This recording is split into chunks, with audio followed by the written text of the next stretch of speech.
YCP ప్రభుత్వం అధికారంలోకి వచ్చిన తర్వాత నాయి బ్రాహ్మణులకు అన్ని విధాలా ఎంతో మేలు చేసిందని నాయి బ్రాహ్మణ కార్పొరేషన్ డైరెక్టర్ నూకరాజ్ అన్నారు. వైఎస్ఆర్ కాంగ్రెస్ పార్టీ 14వ ఆవిర్భావ దినోత్సవం సందర్భంగా వేడుకల్లో పాల్గొన్న ఆయన స్థానిక మీడియాతో మాట్లాడుతూ అన్ని వర్గాల ప్రజలకు మేలు చేసేందుకు సీఎం జగన్మోహన్ రెడ్డి పార్టీని ఏర్పాటు చేసి 13 ఏళ్లు పూర్తి చేసుకోవడం అభినందనీయమన్నారు. అయితే పేదలకు పూర్తి స్థాయిలో సంక్షేమం పథకాలు అందించిన ఘనత సీఎం జగన్ కే దక్కుతోందన్నారు. వచ్చే ఎన్నికల్లో మా బీసీలంతా వైసీపీకి సంపూర్ణ మద్దతు తెలియజేయాలన్నారు. నా పేరు వి నూకరాజు, ఆంధ్రప్రదేశ్ రాష్ట్ర కార్పొరేషన్ డైరెక్టర్ని, ఈ స్టేట్ జనరల్ సెక్రటరీ నాయి బ్రాహ్మణ సేవా సంఘానికి. ఈరోజు 14 సంవత్సరాలు పార్టీ ఆరంభించిన తర్వాత జెండా వందనం చేసుకోవడం అనేది మా అదృష్టం అని చెప్తాను. ఎందుకంటే ఈ రాష్ట్రంలో కార్పొరేషన్లు పెట్టిన తర్వాత నాయి బ్రాహ్మణులకి చాలా న్యాయం చేశారని, ఎలక్షన్ ముందు ఆయన ఏమైతే మాకు వాగ్దానం చేశారో దానికంటే ఎక్కువ చేశారని చెప్పేసి ఈ మీడియా ద్వారా తెలియపరచుకోవాలా. ఈరోజు వాయిద్య కళాకారులు కానీ, నాయి బ్రాహ్మణులు కానీ, వృత్తిదారులు కానీ ఎవరైనా సరే 150 యూనిట్ల కరెంట్ ఇచ్చి నిజంగా ఇంకొక మెట్టెక్కి, అలాగే మాకు అట్రాసిటీ యాక్ట్ ఒకటి ఇచ్చారు. అలాగే దేవస్థానాల్లో పనిచేస్తున్న స్త్రీలకి 20,1500 రూపాయలు స్కేల్ని ఉద్యోగ భద్రత కల్పించారు.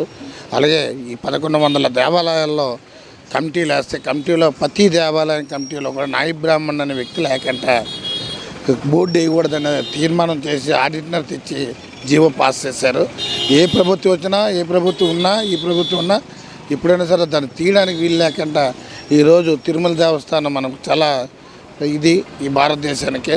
దాంట్లో కూడా నాయి బ్రాహ్మణ్ణి ఒక నాయకుడిగా కూర్చోబెట్టడం అన్నది మన జగన్మోహన్ రెడ్డిగా ఆయనకే ఈ యొక్క అవకాశం కలిగిందని చెప్పి మాకు అవకాశాన్ని ఇచ్చారని చెప్పేసి తెలియపరచుకుంటూ, ఈరోజు ఈ రాష్ట్రం మొత్తం మీద నాయి బ్రాహ్మణులు ఎవరికైనా పనిచేస్తారంటే ఇంతకుముందు ఆయన అధికారంలో లేనప్పుడు కూడా మేము 10,000 మందితో మీటింగ్ పెట్టి ఈ అధికారంలోకి రావాలని మేమందరం కూడా వన్ సైడ్గా పనిచేసి ఆయన అధికారంలో తీసుకొచ్చుకున్నామని, ఆ సందర్భంగా ఈరోజు ఇన్ని జీవోలు ఇచ్చారని, రానున్న ఎలక్షన్స్లో కూడా మాకు కొన్ని సమస్యలు ఉన్నాయి, ఇంకా ఆ సమస్యలు పరిష్కరించే విధంగా ముందుకెళ్తామని మన స్టేట్ ఆఫీసులో పెద్దలందరితో కూడా మీటింగ్ పెట్టడం జరిగింది.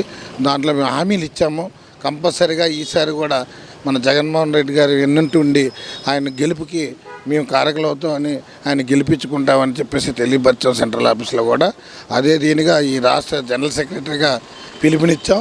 1,00,000 క్యాలెండర్లు వేసి ప్రతి జిల్లాలో కూడా, ప్రతి నియోజకవర్గంలో కూడా అధికారులతో ఓపెన్ చేసి మేము షాపుల్లో ఉన్న వాళ్ళందరూ కూడా ఈ పార్టీని గెలిపించే విధంగా నిజం చెప్పండి, అబద్ధం కాదు, చేసేవి ఏమేమి చేశారని నిజం చెప్పి ఎడ్యుకేట్ చేసి పార్టీని గెలిపించే విధంగా ముందుకు వెళ్ళాలని చెప్పేసి మేము ఆల్రెడీ తీర్మానం చేసుకున్నాము. మేమైతే ఈసారి కూడా జగన్మోహన్ రెడ్డి గారికి సపోర్ట్ చేసి ఆయన గెలుపు కారకంగా, ఆయన గెలిపే మా గెలుపుగా తీసుకొని ఈరోజు ఆయన గెలిపించుకుంటామని, ఈసారి కంపల్సరీగా జగన్మోహన్ రెడ్డి గారే గెలుస్తారు. ఎన్ని సీట్లని మేము చెప్పం, కానీ గెలిపించుకునే దాంట్లో మాత్రం మేము భాగస్వాములపై గెలిపించుకుంటామని చెప్పేసి ఈ మీడియా ద్వారా తెలియపరచుకున్నాం.